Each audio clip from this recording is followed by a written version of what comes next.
Assalamualaikum warahmatullahi wabarakatuh.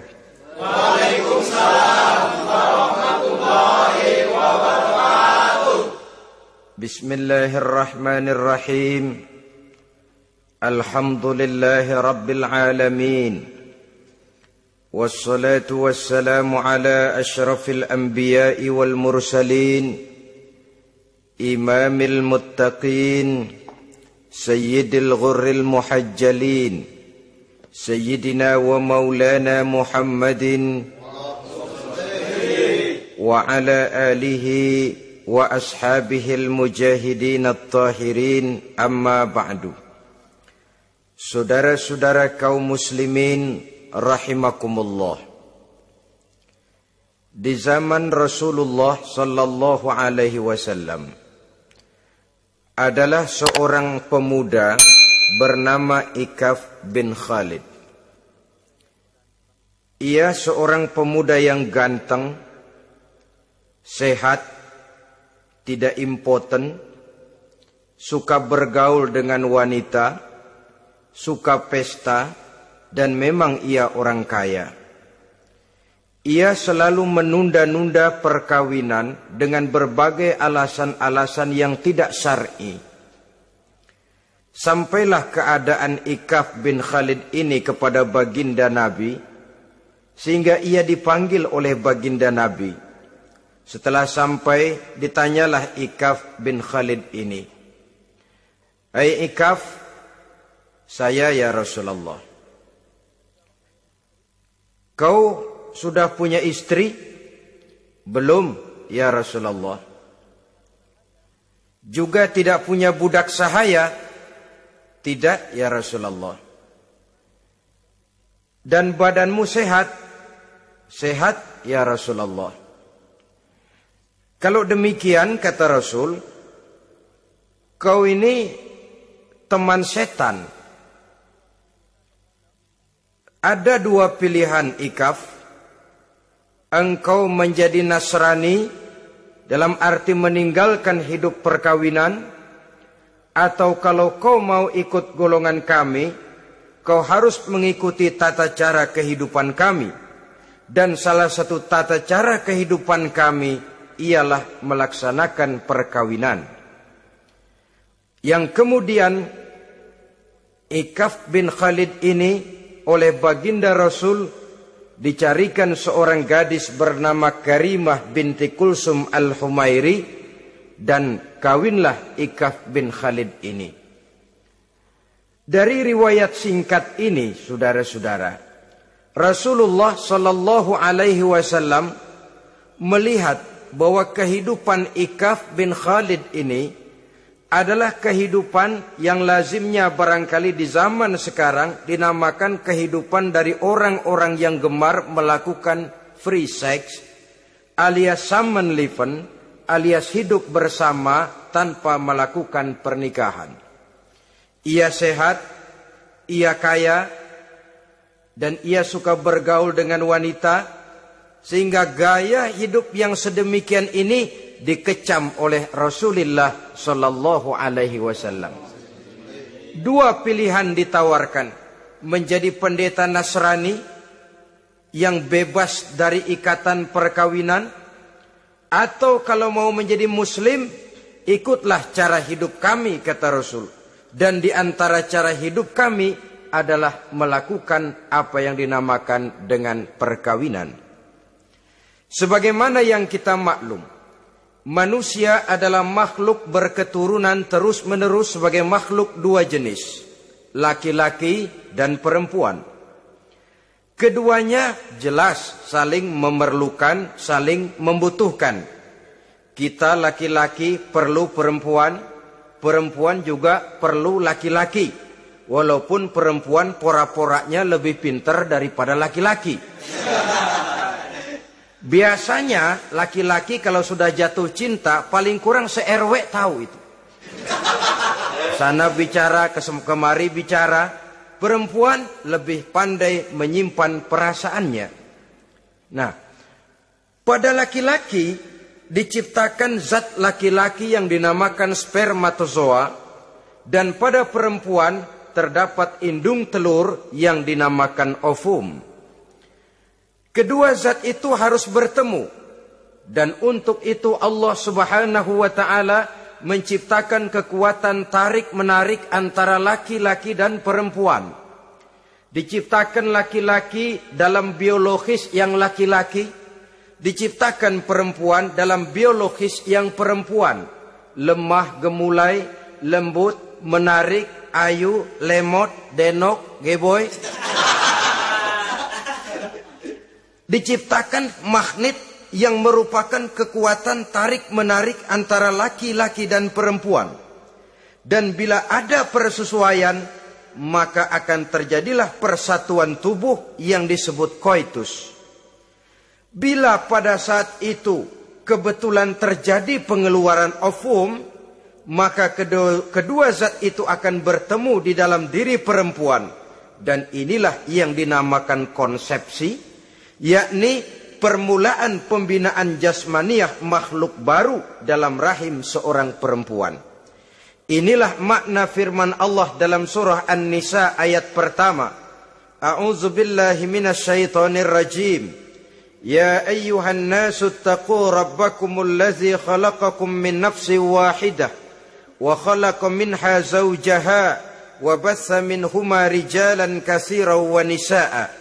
Wahai manusia, bertakwalah kamu kepada Tuhanmu yang telah menciptakan kamu dari diri yang satu, kemudian diciptakan dari diri yang satu itu pasangannya, dan dari keduanya berkembang biaklah manusia menjadi bersuku-suku dan berbangsa-bangsa.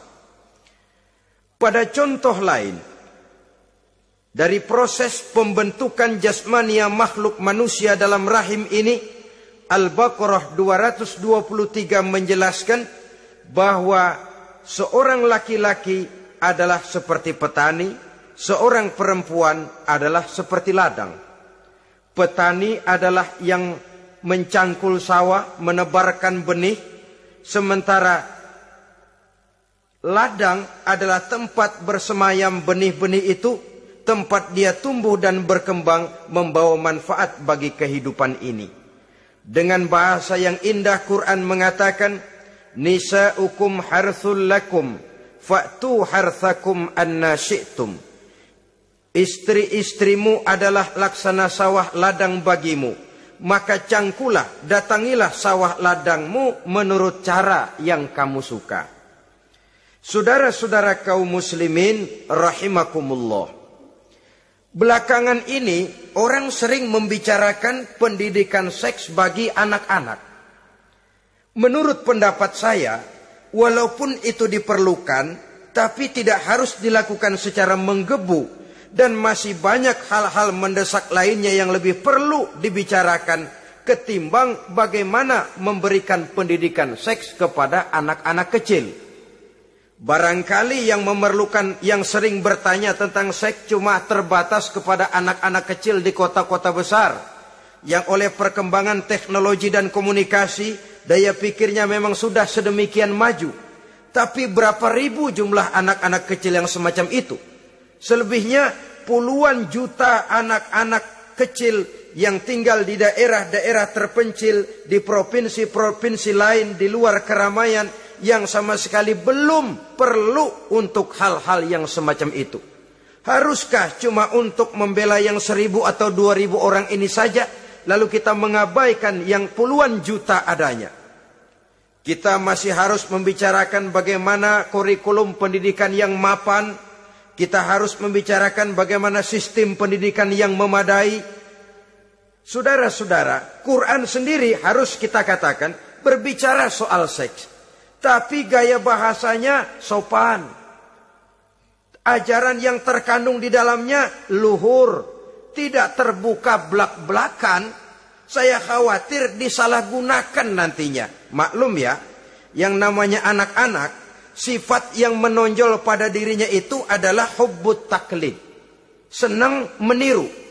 Apa yang dia lihat, apa yang dia baca, apa yang dia tonton, biasanya ingin dia terjemahkan dalam kehidupannya. Kadang-kadang kalau habis baca komik Superman, dia kepengen jadi Superman. Itu anak kecil. Habis baca buku Si Buta dari Gua Hantu misalnya, pengen jadi si buta dari gua hantu, nyari kayu bikin tongkat. Biasa, itu watak yang namanya hubbut taklid. Sekarang kalau kepada anak-anak semacam itu sudah diberikan pendidikan seks, saya khawatir. Kadang-kadang tidak dididik saja sudah lancar kok. Apalagi kalau sampai dilakukan pendidikan, khawatir disalahgunakan. Saya katakan tadi, Quran juga misalnya Al-Baqarah 223 ini bicara soal seks, tapi sudah lihat gaya bahasanya. Nisa'ukum harsul lakum fa'tu harthakum anna syi'tum. Istrimu adalah sawah ladangmu, cangkulah sawah ladangmu menurut cara yang kamu suka. Mau cangkul sambil mundur juga boleh.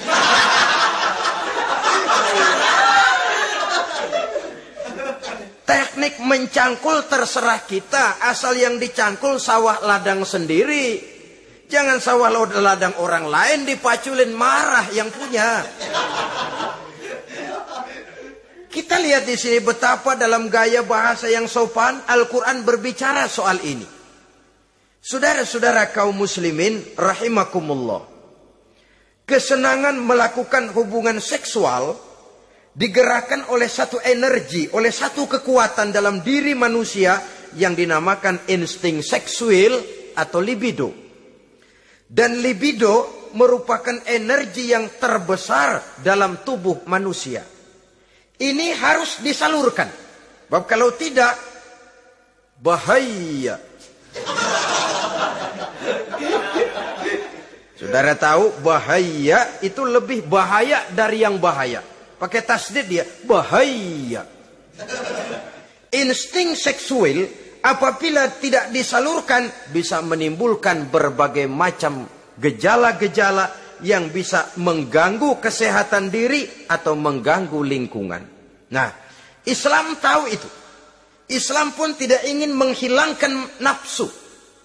Islam memberikan legitimasi penyaluran libido, penyaluran insting seksual melalui pintu yang disebut nikah. Dengan demikian, nikah merupakan pintu legitimasi untuk manusia di dalam ia menyalurkan insting seksualnya atau libidonya atau kecenderungan untuk melakukan hubungan seksual. Tetapi saudara-saudara, oleh karena yang dinamakan nikah tidak cuma berisi hubungan seksual, tapi juga berisi tanggung jawab dan kewajiban, berisi hak dan pengertian, berisi ketenangan dan sebagainya, maka orang pada umumnya biasanya ingin mencari resiko yang lebih ringan. Hubungan seksnya mau, nikahnya ogah. Sebab apa? Karena nikah itu tidak cuma merupakan hubungan seksual saja. Ya, ia harus berisi tanggung jawab. Ya, ia berisi hak dan kewajiban. Ya, ia berisi pengertian. Ya, ia berisi penyantunan sandang, pangan, perlindungan, dan lain sebagainya. Orang lalu mengambil jalan pintas. Sehingga terjadilah kecenderungan gaya hidup yang disebut Samen Leven. Yang berangkat dari free love untuk kemudian mengarah kepada free seks. Hidup bersama tanpa diikat dengan tali pernikahan. Akhirnya apa? Kalau dirasakan cocok, ya terus. Kalau nggak cocok, ya bubar. Tidak ada satu ikatan spiritual. Kalau demikian halnya, maka manusia belum terlalu jauh nilainya daripada makhluk bernama binatang. Yang penyaluran insting seksualnya tidak perlu diikat dengan pintu yang bernama nikah. Orang ingin mengambil jalan pintas, potong kompas, mau enak lalu tidak mau resiko. Hubungan seksualnya mau, tapi kemudian pernikahannya tidak mau. Akibatnya pada satu segi prostitusi, Saudara tahu prostitusi, pelacuran meningkat. Perkara apa latar belakangnya itu bukan soal kita. Tetapi kemudian terjadilah proses yang dinamakan prostitusi. Atau kalau tidak, terjadilah pergaulan bebas di dalam kehidupannya. Saudara-saudara kaum muslimin rahimakumullah. Islam pada hakikatnya memberikan alternatif. Sehingga Nabi mengajarkan dalam satu hadis, ya ma'syaras syabab, wahai para pemuda, man istata'a minkumul ba'at, barang siapa di antara kamu mampu memberi nafkah. Ba'at di sini diartikan nafkah. Nafkah apa? Nafkah zahir, nafkah batin. Itu arti ba'at. Hai para pemuda, siapa di antara kamu yang sudah sanggup memberikan nafkah, baik zahir maupun batin, hendaklah dia melakukan perkawinan. Jangan lupa ini.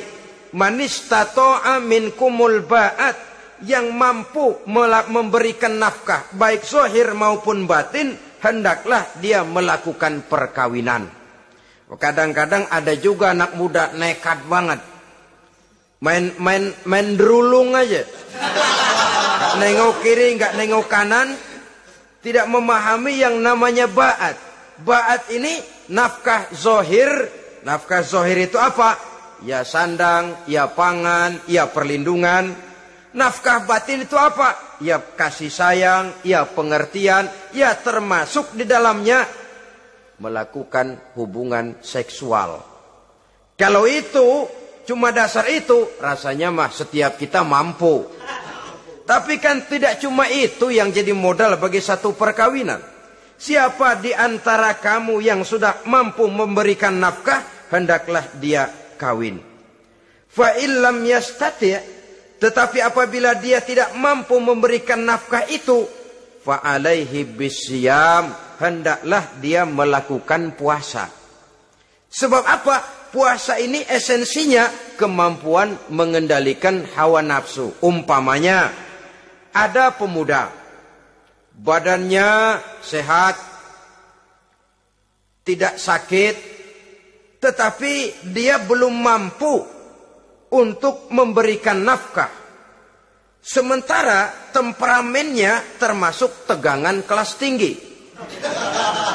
Gak boleh kecolek dikit mau ngedredet aja. Yang semacam ini oleh Nabi, fa'alaihi bisyam. Kalau memang belum mampu memberikan nafkah, hendaklah puasa. Sebab apa? Puasa lebih mengendalikan diri. Saudara-saudara, apabila puasa ini pun dirasakan juga berat, maka ada cara lain untuk menetralisir libido itu tadi. Kecenderungan untuk melakukan hubungan seksual. Dengan apa misalnya? Dengan jalan melakukan olahraga. Dengan melakukan olahraga, hormon yang membentuk libido tersalurkan, terkuras melalui energi yang dikeluarkan pada saat melakukan olahraga. Atau dengan jalan yang keempat, menjauhi hal-hal yang bisa menimbulkan rangsangan seksual. Bisa dengan puasa tadi, bisa dengan olahraga, bisa dengan lain-lain yang kira-kira bisa menghindarkan kita dari hal-hal yang bisa menimbulkan rangsangan seksual. Sehingga Al-Quran pada surah Al-Isra ayat 32 berpesan, La taqrabuz zina innahu kana fahishatan wa sa'a sabila. Jangan kamu mendekati zina, sebab sesungguhnya zina perbuatan yang keji dan jalan yang sangat buruk. Jangan mendekati zina. Mendekati zina artinya mendekati hal-hal yang bisa membawa kita kepada perbuatan zina. Termasuk misalnya bacaan-bacaan Parno. Nah, ya. Itu Parno nggak boleh dibaca. Blue film, ngintip, nah ini juga penyakit.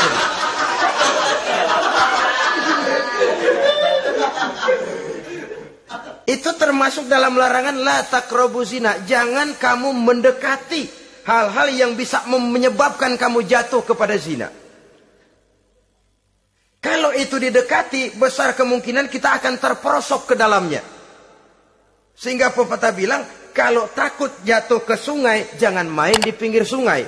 Kalau takut ombak, jangan berumah di tepi pantai. Kalau takut jatuh kepada zina, jangan mendekati hal-hal yang bisa membawa kita kepada perzinaan. Nah, saya merasa prihatin bahwa dimanapun di dunia ini, modernisasi, kemajuan sering membawa proses pergeseran nilai. Cepatnya arus komunikasi. Apa yang terjadi di Amerika hari ini bisa kita tahu hari ini. Apa yang terjadi di Eropa hari ini bisa kita saksikan hari ini. Proses komunikasi yang sedemikian canggih membawa dampak proses pergeseran nilai dalam diri dan kehidupan manusia. Akibatnya dia banyak tahu, dia banyak melihat, dia banyak mendengar. Kalau dia tidak punya filter, dia akan mudah terhanyut oleh nilai-nilai yang menggeser dia dari tuntunan ajaran agamanya. Maka dengan demikian saudara-saudara, Islam memberikan legitimasi terhadap penyaluran insting seksual melalui pintu yang disebut nikah. Dan Islam mencela apa yang disebut Samenleven, free love atau free sex alias hidup bersama tanpa melakukan pernikahan. Apa yang akan terjadi dalam kehidupan ini apabila manusia bergaul sebebas-bebasnya tanpa terikat lagi oleh norma dan kaedah kehidupan beragama? Sudah cukup banyak korban bergelimpangan dari arus yang namanya pergaulan bebas dengan dalih new morality, kebudayaan moral baru yang terlepas dari bimbingan kehidupan beragama. Saudara-saudara kaum muslimin rahimakumullah. Dulu zaman kakek kita itu kalau pacaran, saudara-saudara, biasanya yang laki di luar, yang perempuan di dalam. Paling-paling pagar dibolongin. Ya, orang dulu itu kan rumahnya pakai pagar toh. Kalau sudah pagar itu bolong, si yang laki masukkan jarinya ke pagar. Nanti dipegang jari itu oleh tangan si perempuan dari dalam. Cuma beradu tangan doang, endahnya bukan main udah.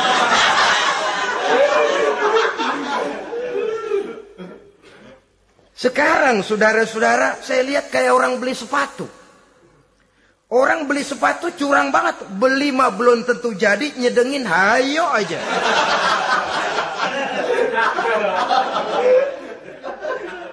Iyalah, kalau sepatu barangkali disedengin sehingga ada bekasnya.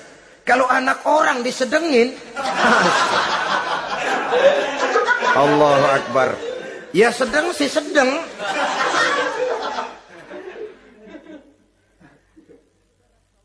Saudara-saudara kaum muslimin rahimakumullah. Terhadap pintu legitimasi ini pun kalau manusia sudah sanggup melakukan ba'at, baik nafkah zahir maupun nafkah batin. Kalau itu tidak bisa dia lakukan, hendaklah dia menjaga diri dari hal-hal yang bisa menjerumuskan dia ke tempat zina. Bisa dengan puasa, bisa dengan memperbanyak olahraga, bisa dengan menggiatkan belajar, study club, diskusi. Ada pepatah mengatakan 3 hal yang bisa membawa kerusakan. 3 kosong. Kosong iman, kosong kantong, kosong perut. 3 kosong ini yang sering membawa kerusakan dalam diri manusia. Pertama kosong iman. Yang kedua kosong kantong. Yang ketiga kosong perut. Ketiga kosong ini, kalau sampai kumpul pada diri kita, 3-0, berapa yang ngubernya? Sering kalah kita. Kosong iman, kosong kantong, kosong perut. Maka motif dari berbagai macam kejahatan, umumnya karena 3 kosong ini.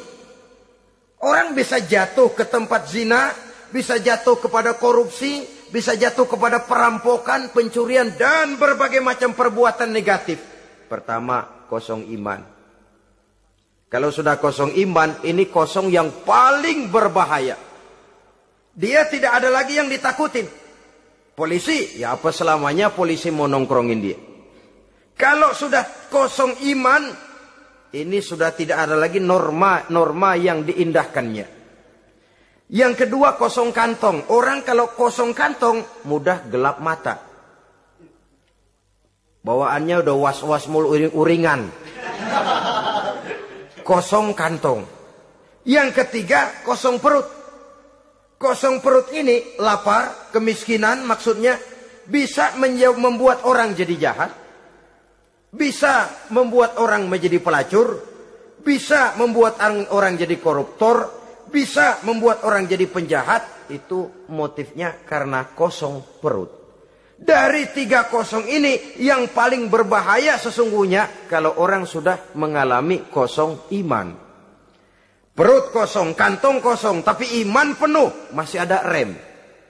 Ya. Kantong kosong, perut kosong, iman kosong juga, jebol, bablas sudah. Tidak ada rem lagi dalam kehidupannya.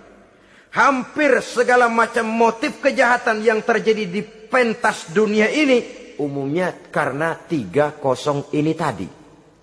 Karena kosong iman. Sekarang ini kan pergaulan bebas bukan semata-mata karena orang lapar. Bukan karena orang perlu uang. Tapi kadang-kadang ada karena memperturutkan hawa nafsu.